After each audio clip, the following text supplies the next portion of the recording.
सावन का महीना भगवान शिव को समर्पित है और सावन का मंगलवार माता पार्वती को। सावन के मंगलवार को मंगला गौरी की पूजा अर्चना की जाती है।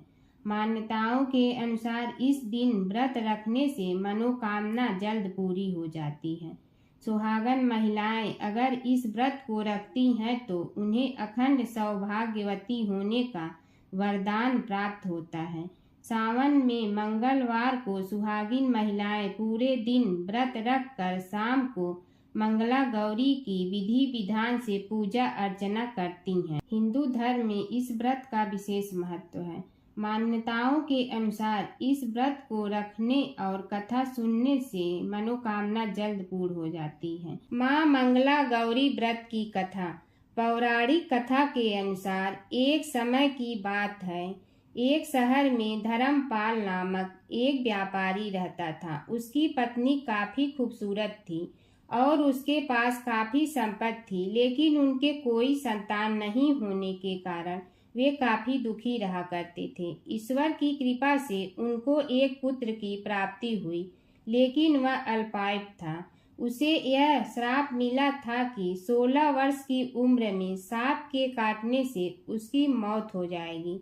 संयोग से उसकी शादी 16 वर्ष से पहले ही एक युवती से हुई जिसकी माता मंगला गौरी व्रत किया करती थी। परिणाम स्वरूप उसने अपनी पुत्री के लिए एक ऐसे सुखी जीवन का आशीर्वाद प्राप्त किया था जिसके कारण वह कभी विधवा नहीं हो सकती थी।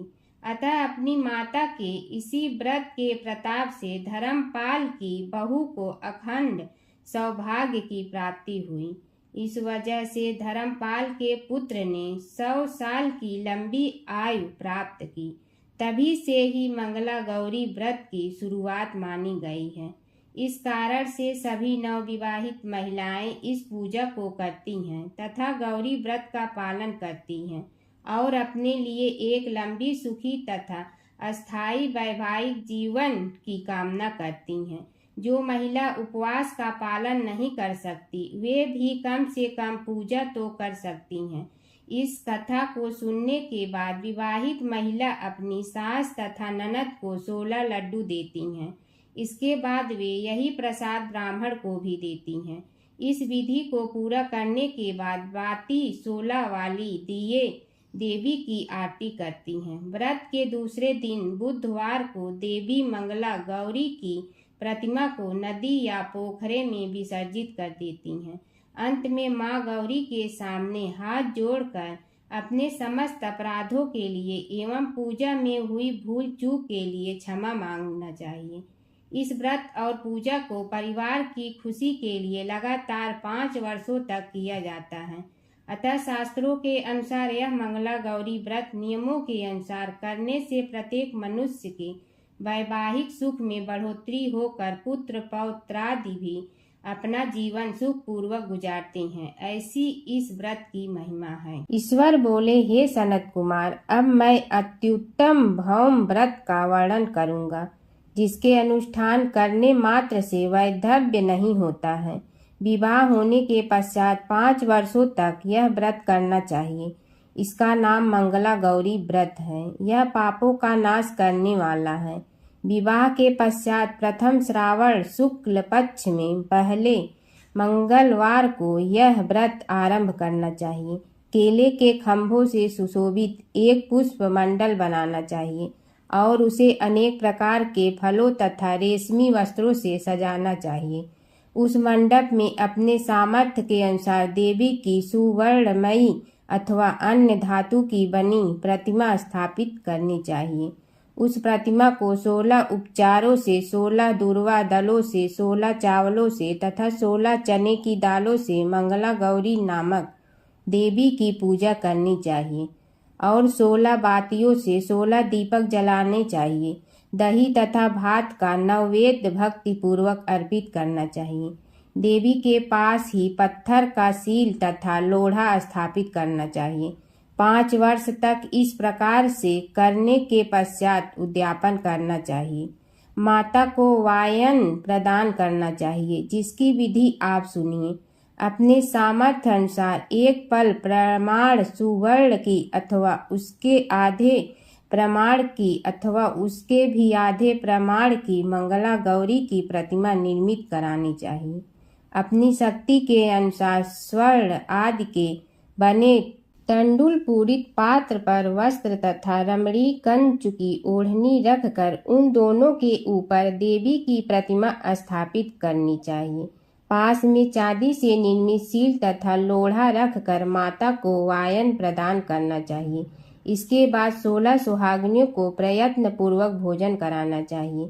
हे विप्र, इस विधि से व्रत करने पर 7 जन्मों का सौभाग्य बना रहता है और पुत्र आदि के साथ संपदा विद्यमान रहती है। सनत कुमार बोले, सर्वप्रथम इस व्रत को किसने किया था और किसको इसका फल प्राप्त हुआ?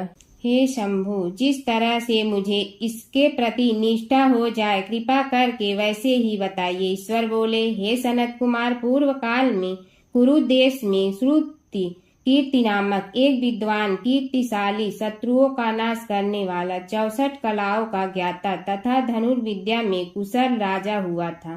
पुत्र के अतिरिक्त अन्य सभी शुभ चीजें उस राजा के पास थी, अतः वह राजा संतान के विषय में अत्यंत चिंतित हुआ और जब ध्यान पूर्वक देवी की आराधना करने लगा तब उसकी कठोर तपस्या से देवी प्रसन्न हो गई और उससे यह वचन बोली, हे सुव्रत, वर मांगो। श्रुतकीर्ति बोला, हे देवी, यदि आप मुझ पर प्रसन्न है तो मुझे सुंदर पुत्र दीजिए। हे देवी, आपकी कृपा से अन्य किसी भी वस्तु का अभाव नहीं है। उसका यह वचन सुनकर पवित्र मुस्कान वाली देवी ने कहा, हे राजन, तुमने अत्यंत दुर्लभ वर मांगा है, फिर भी कृपा बस मैं तुम्हें अवश्य दूंगी। किंतु हे राजेंद्र सुनिए, यदि परम गुणी पुत्र चाहते हो तो वह केवल 16 वर्ष तक जीवित रहेगा और यदि रूप तथा विद्या से विहीन पुत्र चाहते हो तो दीर्घजीवी होगा। देवी का यह वचन सुनकर राजा चिंतित हो उठा और पुनः अपनी पत्नी से परामर्श करके उसने गुणवान तथा सभी शुभ लक्षणों से संपन्न 16 वर्ष की आयु वाला पुत्र मांगा। तब देवी ने भक्ति संपन्न राजा से कहा, हे नृपनंदन, मेरे मंदिर के द्वार पर आम का वृक्ष है, उसका एक फल लाकर मेरी आज्ञा से अपनी भार्या को उसे भक्षण करने हेतु प्रदान करो, जिससे वह शीघ्र ही गर्भ धारण करेगी, इसमें संदेह नहीं है। प्रसन्न होकर राजा ने वैसा ही किया और उसकी पत्नी ने गर्भ धारण किया और 10वें महीने में उसने देवतुल्य सुंदर पुत्र को जन्म दिया। तब हर्ष तथा शोक से युक्त राजा ने बालक का जात कर्म आदि संस्कार किया और शिव का स्मरण करते हुए उसका नाम चिरायु रखा। इसके बाद पुत्र के 16 वर्ष के होने पर पत्नी सहित राजा चिंतित में पड़ गए और वे विचार करने लगे कि यह पुत्र बड़े कष्ट से प्राप्त हुआ है और मैं इसकी दुखद मृत्यु अपने ही सामने कैसे देख सकूंगा। ऐसा विचार करके राजा ने पुत्र को उसके मामा के साथ काशी भेज दिया।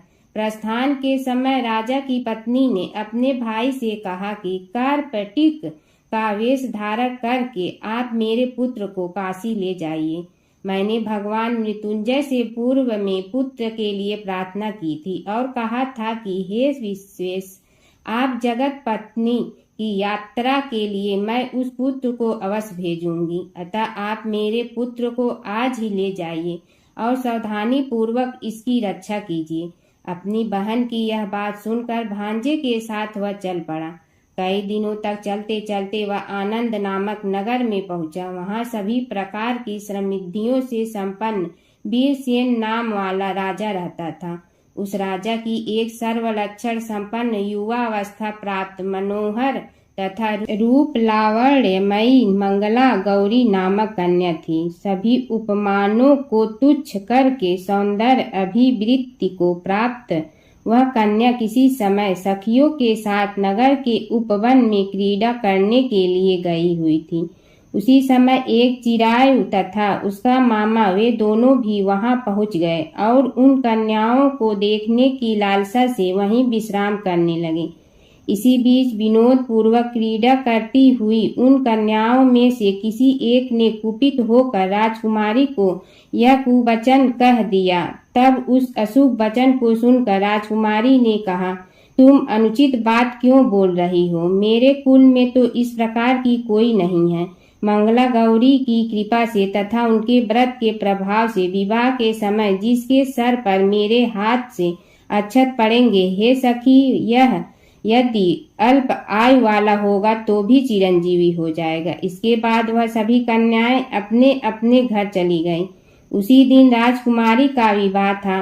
वह देश के दृढ़ धर्मा नामक राजा के सुकेतु नाम वाले पुत्र के साथ उसका विवाह निश्चित किया गया था। वह सुकेतु विद्याहीन, कुरूप तथा बहरा था। तब सुकेतु के साथ आए हुए उन लोगों ने विचार किया कि इस समय कोई दूसरा श्रेष्ठ वर ले जाना चाहिए और विवाह संपन्न हो जाने के बाद वहां सुकेतु पहुंच जाए।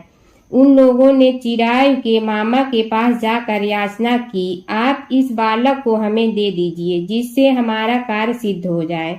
इस पृथ्वी पर परोपकार के समान दूसरा कोई धर्म नहीं है। उनकी बात सुनकर चिरायु का मामा मन ही मन बहुत प्रसन्न हुआ, क्योंकि इसने उपवन में पहले ही कन्या मंगला गौरी की बात सुन ली थी। फिर भी उसने एक बार कहा कि आप लोग इसे किस लिए मांग रहे हैं? कार्य की सिद्धि हेतु वस्त्र, अलंकार आदि मांगे जाते हैं, वर तो कहीं भी नहीं मांगा जाता। तथापि आप लोगों का सम्मान रखने के लिए मैं इसे दे रहा हूँ। इसके बाद चिरायु को वहां ले जाकर उन लोगों ने विवाह संपन्न करा। सप्तपदी आदि के हो जाने पर रात्रि में शिव पार्वती की प्रतिमा के समक्ष उस चिरायु ने हर्ष युक्त होकर मंगला गौरी के साथ शयन किया।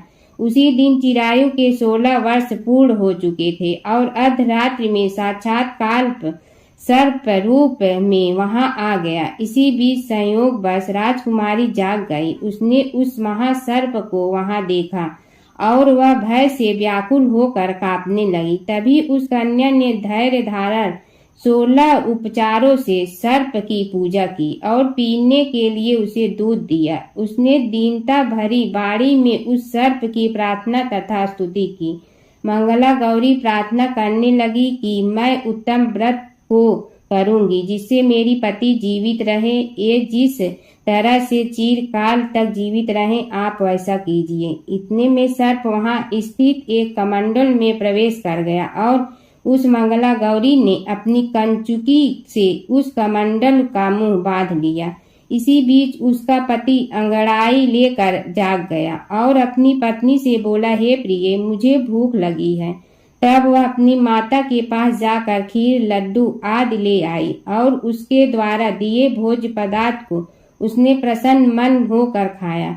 भोजन के पश्चात हाथ धोते समय उसके हाथ से अंगूठी गिर पड़ी।